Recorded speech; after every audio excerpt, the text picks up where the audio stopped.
নিলাম নিয়ে দেখা গেলো বাবা খালি হবে না, ওখানে ভাই হতো ভাই একটু সিগন্যাল দেন। হ্যাঁ আচ্ছা আসার টাকা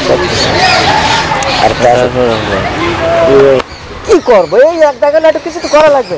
কত পাগলামি দিলে হয়, পাগলামি না হবে একটা ব্যবসা বাণিজ্য। এই হাতে টাকা হাতে আমাদের তো রতন ঘোড়াইটি নাই তাই যে রতন খোড়াই তো দেখলাম উনি এখন বিশাল মস্ত বড় মানে শিক্ষক।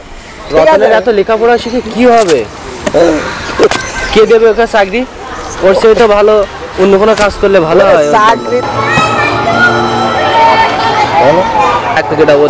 আর কেউ যে আছে এমন দেখার মতো তাও তো নেই, সেটা বিষয় আছে না। বিষয় আবার কেউ ভিক্ষা করি খাবে, কেন তো চাকরির যোগ্যতা নেই, তাই না? বাদ দিতে চাইলে অন্য কাজ করতে পারতো।